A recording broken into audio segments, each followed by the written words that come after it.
Good afternoon, everybody.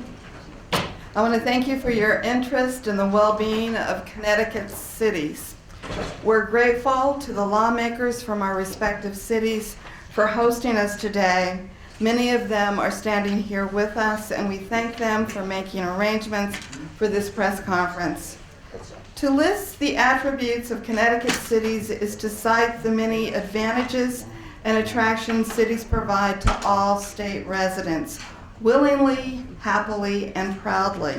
Frankly, Connecticut cities are the pillars of the state, drawing guests, businesses, and investments to Connecticut literally from around the world.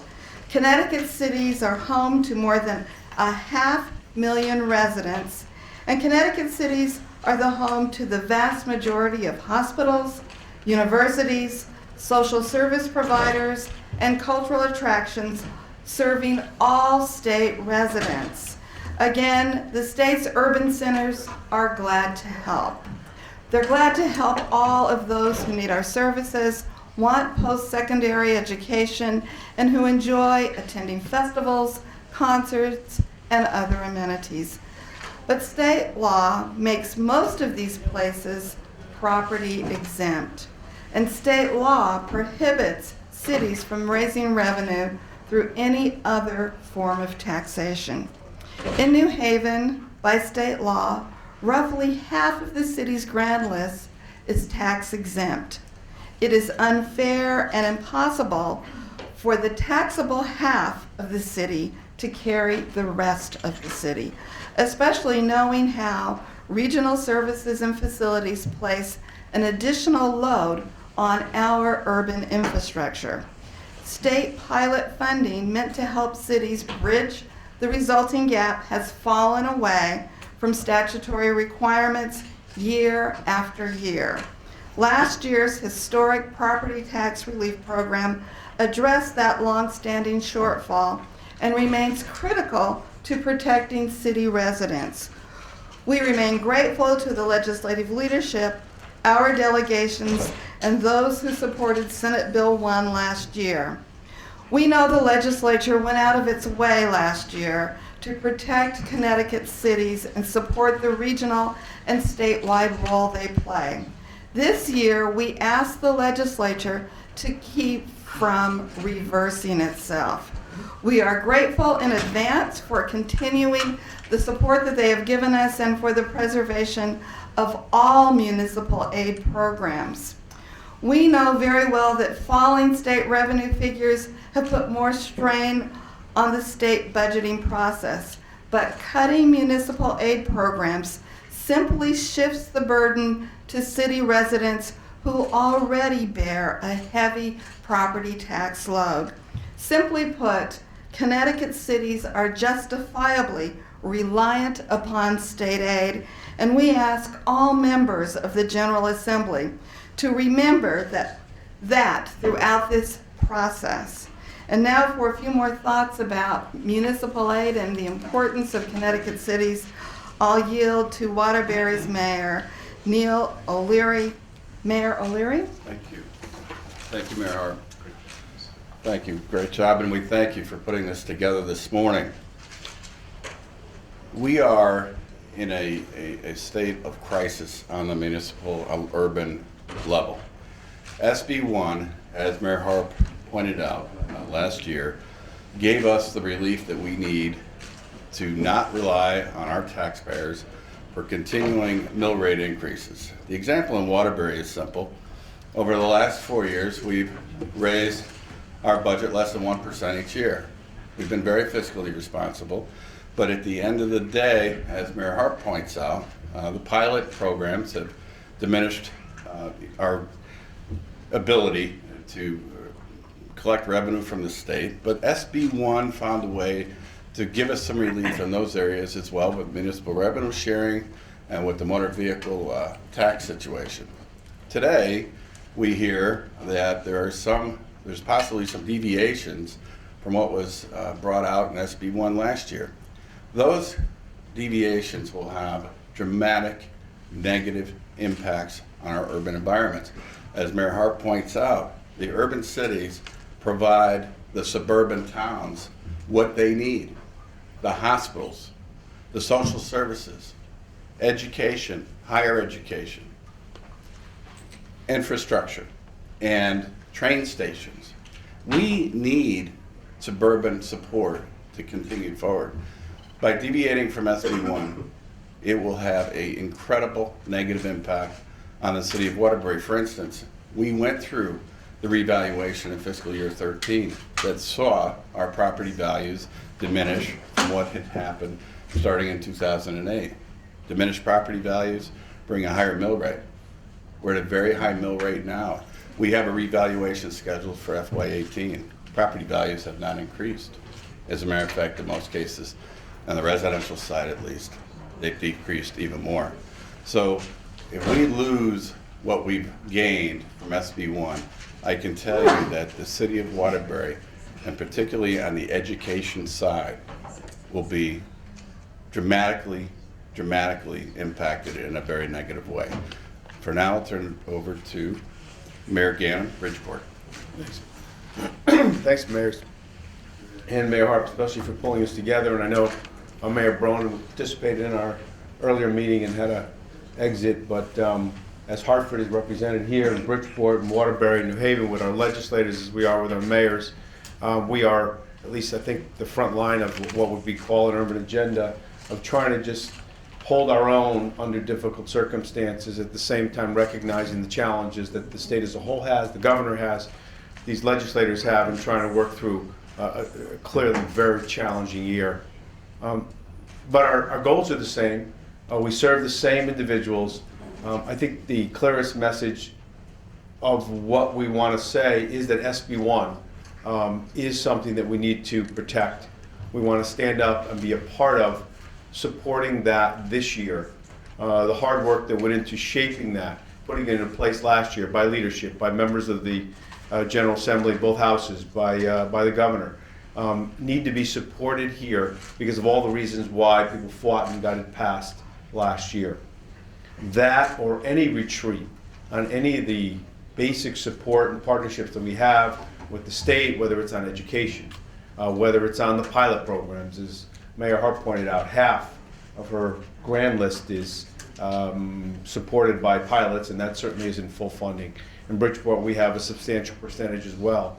Again, by providing services to a region, we get less than what would be the full value and the ability to even tax. So we need to be a voice. I think we're unified here. We're standing here together as part of a loud cry for, I think the term fiscal challenges is probably a softer term that was mentioned. Some might say fiscal crisis in at least two of our major cities, with budget deficits not only now but pending for the future. We can't allow retreat. We're here to be helpful, to be supportive, to put our voices and our teams of legislators and mayors together to work and say that we need support making it through this session so that we don't have to turn around and do the cuts, the devastating cuts on a local level, which we're probably doing anyways, as we are in Bridgeport, and to see the impact that will have. Sure. I don't know if any of our legislators would like to speak. Go ahead, Ed. Go Harp on that. There's little I really can add to what's been said. I just want to reiterate that we as legislators are facing a tough year.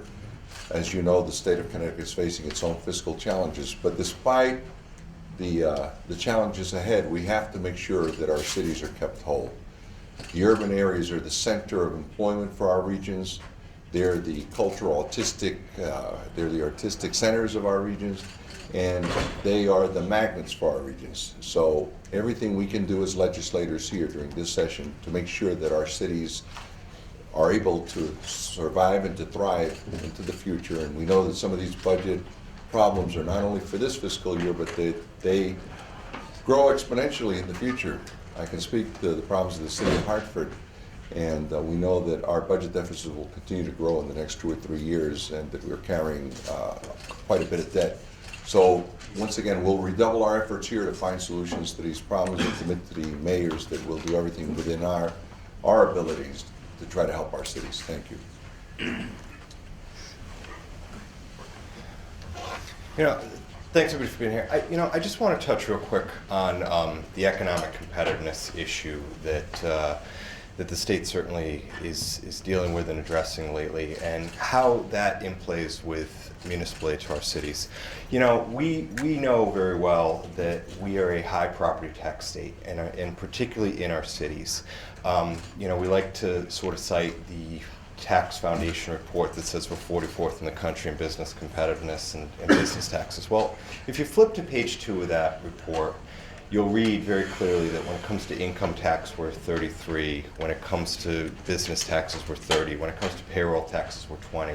And you say, how do we get from there down to 44? It's because we're 49th in the country in property taxes, especially in our cities, which have higher mill rates, which should be places of innovation and job growth and job creation. And when we continue to let them struggle under really regressive high property taxes, we are just compounding the problem with business competitiveness in the state.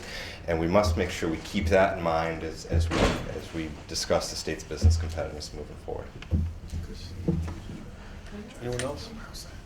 If not, we'd be happy to answer questions. Can any of you say, because you're in the process of doing your own budgets, how many have included the money from, or assumed that the money from this legislation is going to be coming in? We all We all We all have. We all have. We all And that's not unusual. Usually, if I No, think, go ahead, we usually go with what is proposed by the governor. Yeah. We usually hope that's the base. In other words, it doesn't get worse.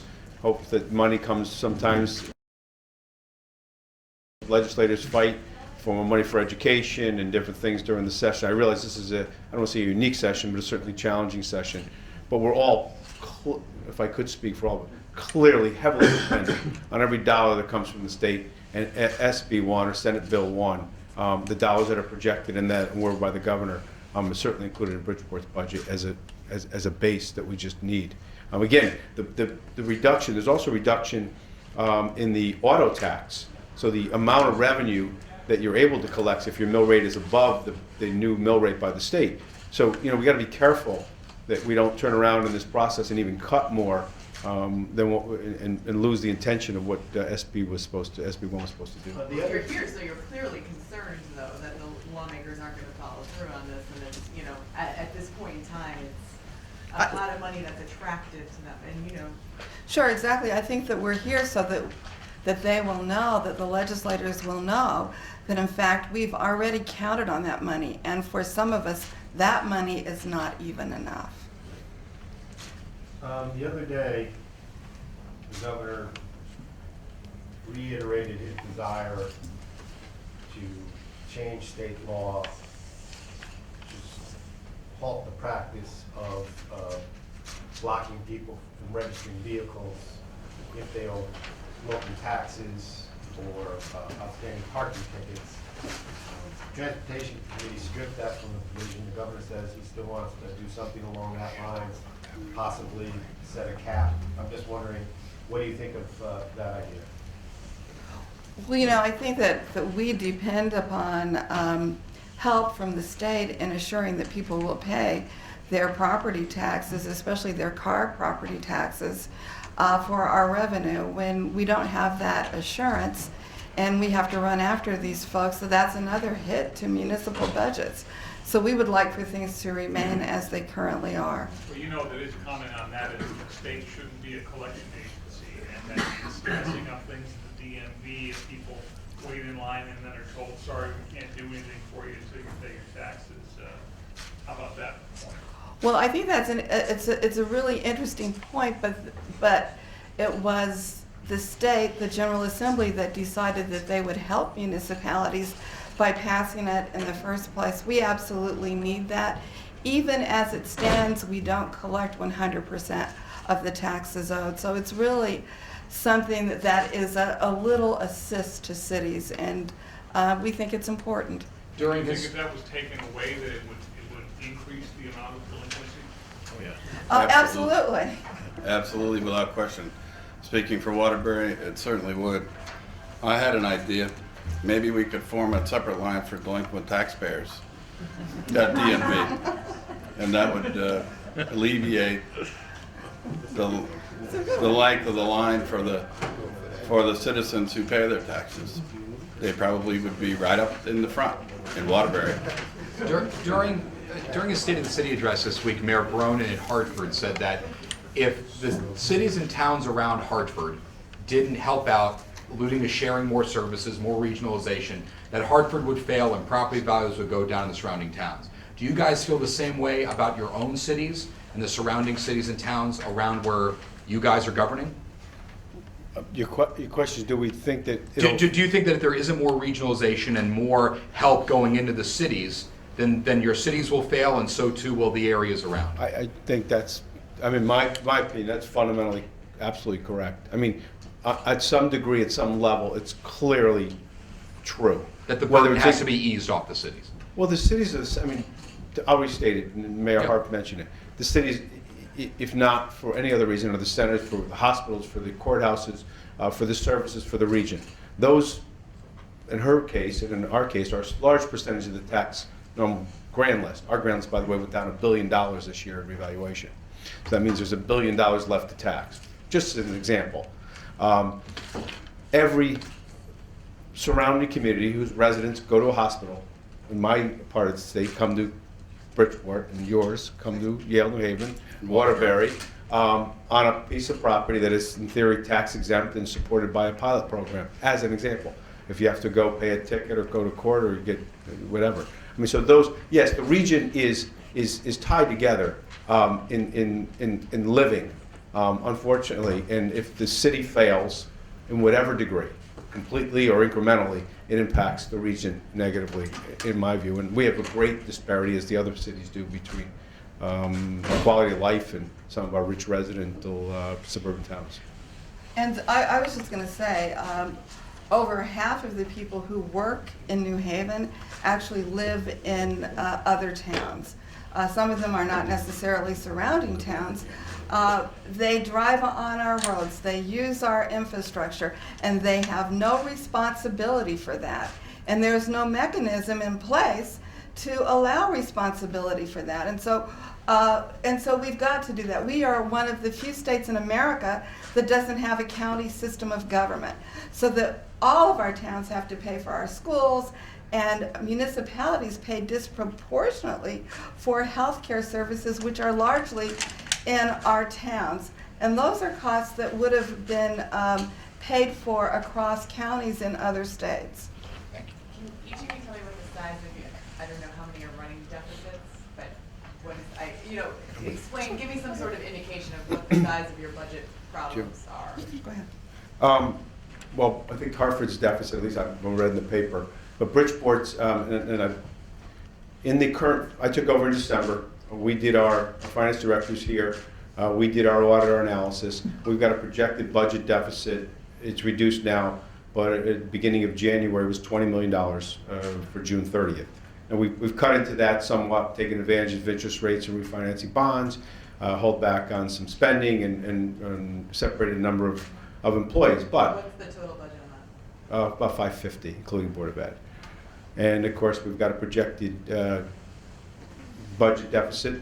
Board of Ed passed their proposed budget, which I think on the low number is about $15 million increase of money that's not planned for, allocated for. And on the city side, I'd say it's like that. So you're probably looking at 30 million as a go-forward number. We haven't, some of our budgets are in different time frames. New Haven's ahead of us. We do ours April 1st.